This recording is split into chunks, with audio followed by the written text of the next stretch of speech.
Présidence. Ce qui s'est passé tout à l'heure dans l'Assemblée nationale est extrêmement choquant. L'un de vos collègues, en effet, a menacé d'abord notre collègue socialiste. Puis, alors que je lui demandais de quitter l'hémicycle, est venu me menacer. Et heureusement, Monsieur Fesneau, effectivement, que vous étiez là pour retenir le collègue de votre groupe, mais aussi, et je les remercie, que les huissiers sont intervenus pour le faire reculer.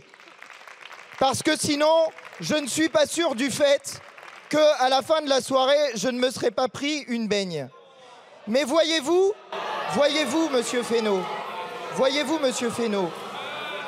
plutôt que d'essayer de ramener le calme, ce que j'essaye personnellement de faire, plutôt que d'essayer de ramener le calme, vous venez de nous dire que votre collègue était choqué du fait qu'il avait reçu des mails compte tenu de sa position de blocage sur le blocage qu'il est en train de faire ce soir, à cause des propos que vous tenez sans arrêt, en nous traitant d'antisémites, ce qui est faux, en nous traitant d'islamo-gauchistes, ce qui est faux, en nous traitant de complices du terrorisme, ce qui est faux. Nous recevons des menaces de mort, sur nos familles. Voilà ce qui se passe à cause de vous. Simplement dire, effectivement, après la suspension de séance, il y a eu un échange vif entre un collègue du groupe Modem. Attendez. Mais...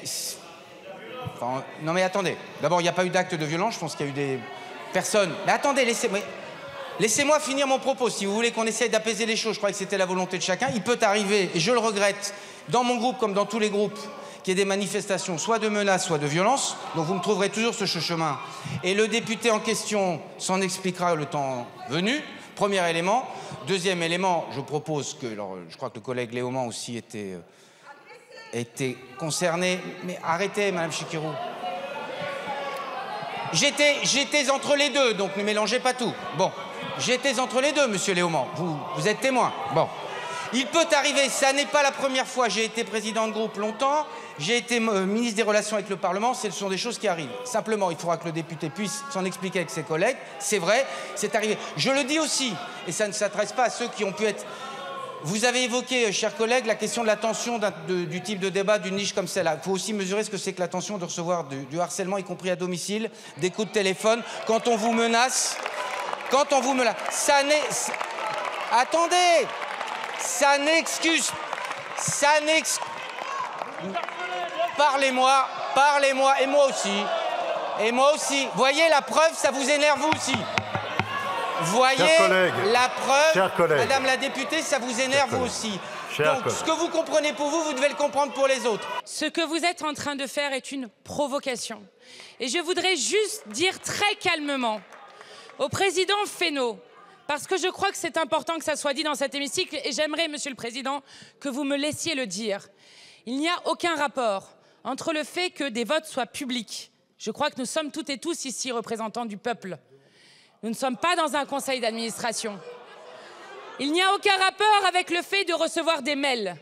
Et comme nous, à cause des cibles qui nous sont mis dans le dos, d'avoir 10 000 appels en 4 heures sur nos téléphones, d'avoir nos familles appelées, d'avoir un député qui a dû déménager 2 fois, d'avoir des menaces de mort comme celle sur Jean-Luc Mélenchon, avec des personnes condamnées pour avoir tenté de l'assassiner avec un lance-flamme. Voilà de quoi nous parlons. Voilà la violence dont nous parlons. Donc, s'il vous plaît, ne comparez pas des mails qui essayent, avec des citoyens qui essayent de se mobiliser pour quelque chose, encore une fois, qui touche leur chair, et ce que nous vivons du fait des attaques que vous mettez constamment contre nous. Voilà la différence fondamentale. Madame la Présidente. Et je veux dire une dernière chose, Monsieur le Président. Vous apprenez ce soir ce que c'est d'être dans l'opposition et vous y seriez bientôt avec la censure de M. Barnier. Parce qu'aucun de vos amendements n'a été adopté. Aucun. Et maintenant, c'est l'histoire d'une minorité tellement minoritaire que comme vous n'avez plus la majorité au bureau de l'Assemblée pour vous permettre de déclarer irrecevables ces propositions, vous avez utilisé l'obstruction. Alors aux collègues qui parlaient tout à l'heure de la Constitution par rapport au droit d'amendement, laissez-moi vous dire qu'il y a un autre alinéa qui est constitutionnel. C'est l'alinéa 4 de l'article 48 qui reconnaît les niches parlementaires comme constitutionnelles et que vous avez bafoué aujourd'hui. Mais je vais vous rassurer sur quelque chose. Tout ça, vous le faites pour éviter le vote. Sauf que vous n'allez pas pouvoir l'éviter jusqu'à la fin de l'année. Il va y avoir un vote. sur le projet de loi de finances de la sécurité sociale, vous allez avoir une motion de censure. Et ce que vous avez gagné aujourd'hui, c'est que le vote de tous ceux qui voteront contre le projet de loi de finances de la sécurité sociale, qui sont pro-français, voteront aussi pour l'abrogation de la réforme des retraites, parce qu'on a compris que ça sera en renversant votre gouvernement qu'on l'obtiendra. Merci. Merci, M. Coquerel. Une autre demande de rappel au règlement de M. Cazeneuve.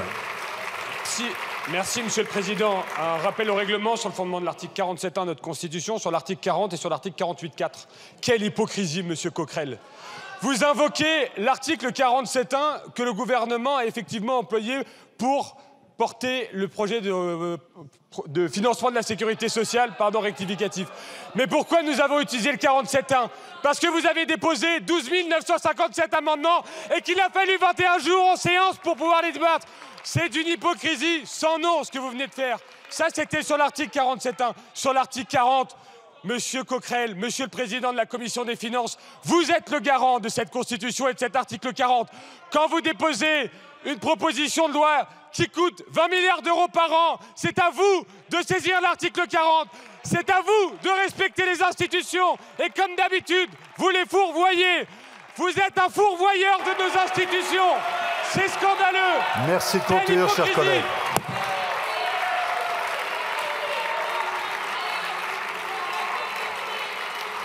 Monsieur le Président Coquerel, sur quel article vous souhaitez Très intervenir? simple, pour mise en cause personnelle. Je vous en prie. Ce que vous dites là, Monsieur Pierre Cazeneuve, est un scandale. D'accord ? Donnez un seul argument. Il se trouve qu'absolument toutes les propositions de loi depuis des années qui sont gagées de cette manière ont été déclarées recevables à l'Assemblée nationale. Vous pouvez vérifier, vous pouvez même vérifier le rapport d'Éric Woerth sur l'article 40 par rapport à ce type de proposition de loi qui estime effectivement qu'elles sont recevables au nom de l'initiative parlementaire et au nom du droit constitutionnel de l'opposition. Et ce que vous êtes en train de dire, vous vous prenez pour l'élégance de l'article 40 alors que vous l'avez instrumentalisé maintenant, y compris à travers le fait d'avoir fait voter des amendements pour pouvoir prendre la main par rapport à des propositions de loi de collègues et les déclarer irrecevables. Vous l'avez fait 2 fois à travers le groupe Lyotte, à travers le groupe RN, de façon à instrumentaliser la Constitution. C'est un scandale. Tout ça pour éviter quoi? Merci, pour éviter Coquerel. un vote parce que vous êtes minoritaire. Monsieur Cazeneuve, sur quel article vous souhaitez faire une nouvelle demande de rappel au règlement? Merci, Monsieur le Président. Sur quel article? Sur l'article 40 de la Constitution. Et je ne commenterai pas, je ferai juste le lire, Monsieur Coquerel. Article 40 de notre Constitution. Les propositions et amendements formulés par les membres du Parlement ne sont pas recevables lorsque leur adoption aurait pour conséquence soit une diminution des ressources publiques, soit la création ou l'aggravation d'une charge publique. Nous, au moins, on sait lire. La triste journée, c'est celle dans laquelle on n'accepte pas tout simplement que la démocratie puisse s'exprimer, que des amendements puissent être présentés par des parlementaires. Tout ça parce qu'ils contreviennent à une stratégie minoritaire. Vous aviez le choix de l'ordre du jour. Vous aviez le choix d'inscrire d'autres propositions de loi en tête de cet ordre du jour. Vous avez fait le choix délibéré d'inscrire ce texte et nous avons fait le choix délibéré de vouloir en débattre encore, en débattre toujours, car oui, on n'annule pas 20 milliards d'euros en quelques heures à peine sans avoir aucune capacité à le financer. Merci de conclure, Madame Berger. La triste journée, c'est celle où des députés se font cyberharceler, menacés. Aucun d'entre nous, Monsieur Olivier Faure, aucun d'entre nous ne devrait s'accommoder des menaces, des invectives, des vociférations, des intimidations qui continuent encore au moment où nous parlons. Mercredi, nous serons là. Merci. Madame Dufour. Décidément que c'est l'habitude de la Macronie de mentir. Vous persistez aujourd'hui avec l'annonce de Michel Barnier comme quoi, soi-disant, il renonçait à la hausse des tarifs, de la hausse des factures sur l'électricité. Je dois dire ici que c'est un mensonge. Monsieur Barnier a menti. Nous avons reçu la confirmation de la ministre Agnès Pannier-Runacher. Les taxes sur les factures vont augmenter de 50%.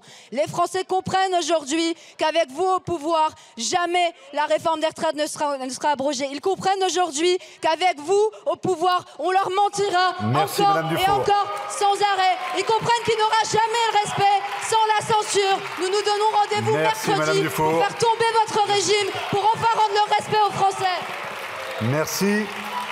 Il reste 1 minute. Je propose à monsieur le rapporteur d'intervenir si vous voulez bien l'écouter. mais je n'hésiterai pas à l'interrompre s'il est trop long. Attention, monsieur.